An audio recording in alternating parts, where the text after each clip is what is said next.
Long time ago in a village there lived a barber by name Babu and his wife Meena. They were not very happy. While Babu was a very skilled barber, there was never enough work in his village. The village Taklapur where he was living was a unique place. It had a good number of bald people. Very few people needed haircuts and so the barber did not make much money. In fact, Babu and Meena barely had enough to eat on most days. The barber's wife would complain to him every single day. If you did not have the means to support a family, why did you marry me? She would ask crossly. At my parents' house, I had large scrumptious spreads almost every day. Oh, how I miss aloo, dum, mach bath, and mishti doi, my favorite, she yearned. One warm afternoon, when the barber was blissfully napping in the courtyard, Meena lost her patience. In a fit of anger, she ran after her husband with a broomstick. She chased him all around the house, yelling, "You lazy fellow, are you ever going to find a job that pays?" "Meena, listen, I have some clever ideas," said Babu. But Meena interrupted him. "Clever ideas? What should I do with your clever ideas? Eat them with rice." After this broomstick incident, the barber felt very insulted. He packed up his tools and decided to set out in search of work. "I will only see your face when I become rich," promised a humiliated Babu before leaving. Scoffed Meena. As the barber did not have much hope of finding work in his own village, he decided to try his luck in the next one. When he entered Keshpur, he was delighted to see the village people. The people of Keshpur had lots and lots of hair. Straight hair, curly hair, long hair, thin hair, thick hair. It was a barber's dream come true. Babu was convinced that he was about to make a fortune in Keshpur. He stopped and offered his services to a man sporting a very long unkempt beard.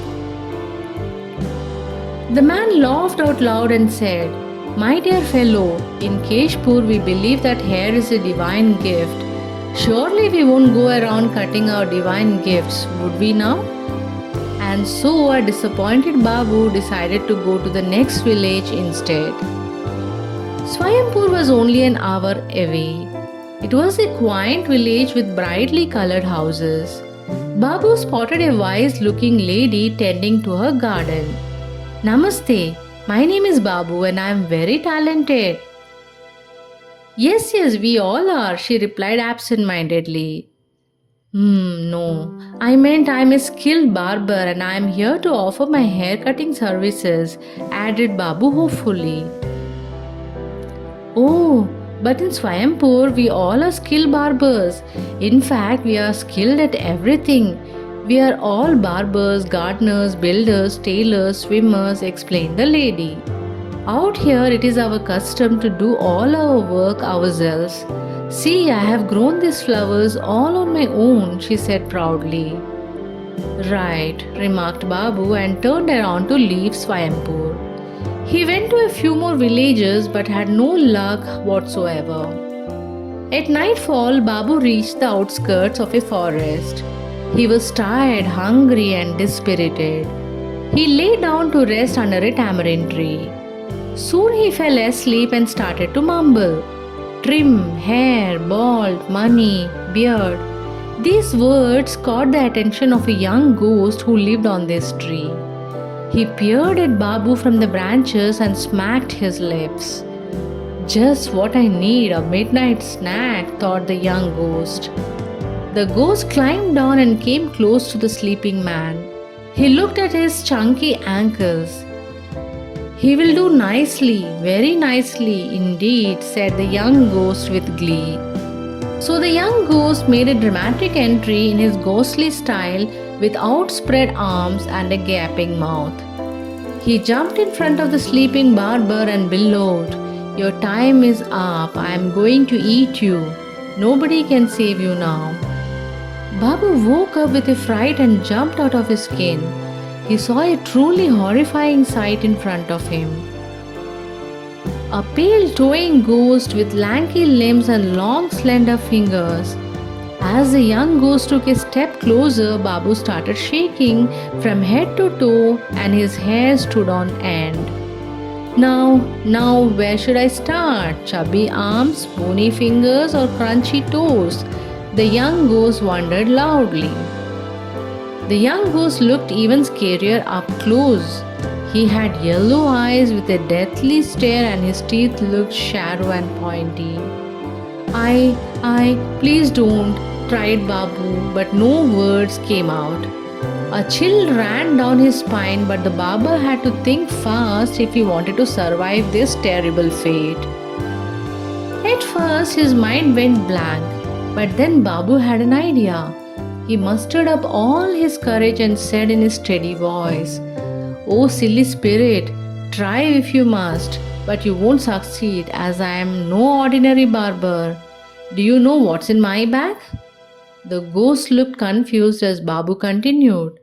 "I have trapped many a ghost inside this and they were bigger, scarier, toothier than you." The ghost looked bewildered. "But that is a very small bag to fit so many ghosts as you claim," the young ghost asked suspiciously. Babu pulled out a rectangular mirror from his bag of tools and held it in front of the young ghost's face. "Look, this is the face of the last ghost I captured tonight before meeting you. Counting you, I will have trapped 50 ghosts just this week," said the barber with an evil grin. But the young ghost still looked doubtful and Babu knew he had to act quickly. So the barber pulled out a comb and said, "And in case you are wondering, this is what I use to straighten out the ghosts."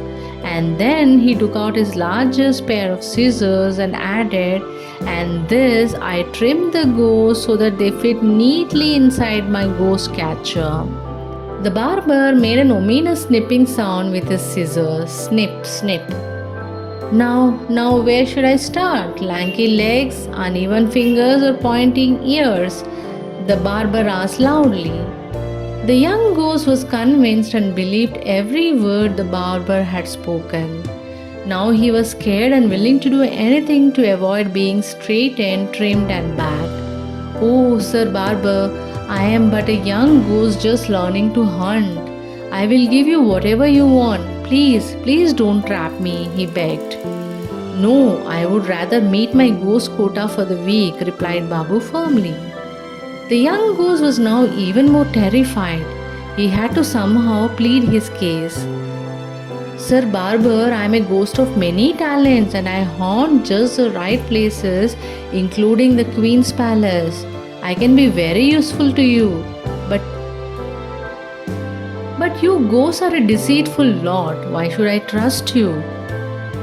"I am willing to do anything, any task, whatever you need right away," shuddered the young ghost. "Oh, all right, I can make an exception for you. Let's see if you are as good as your word. First, go and get me 1,000 gold mohurs right away. But remember, if you fail, I'll bag you," warned the barber. "As you wish, Sir Barber," said the young ghost and left immediately. He promptly reached the Queen's palace and terrorized the guards at the palace treasury. Mission accomplished. The young ghost returned to the tamarind tree with a bag filled with 1,000 gold mohurs. As he handed it to Babu, the barber's eyes gleamed and he knew that finally his luck had turned. Feeling confident that the young ghost had believed his bluff, Babu gave him a second task. "Now that you have passed the test, go and build a granary at my house. Make sure that it is ready by tomorrow midnight and filled with paddy. Am I clear?" "Yes, Sir Barber, as you wish," said the young ghost meekly. The ghost returned the same day evening and told that the granary is ready and filled with paddy. The barber felt very happy and said, "Okay, since you have fulfilled my wishes, I am leaving you. But never come in front of me." The young ghost left thanking the barber. The next morning, the barber joyfully returned home with a jingling bag of gold mohurs. Meena, who had been worried about her husband, breathed a sigh of relief when she saw Babu. She ran to greet him and apologized for her outburst. Babu smiled and showed her the bag of gold mohurs. "Oh ma, is it really gold?" she gasped in disbelief. Babu told her about his encounter with the young ghost and how he had not only escaped a painful death but also made a fortune out of the tricky situation. Meena was happy to see him back home and delighted that now they were rich. They lived a happy life after that.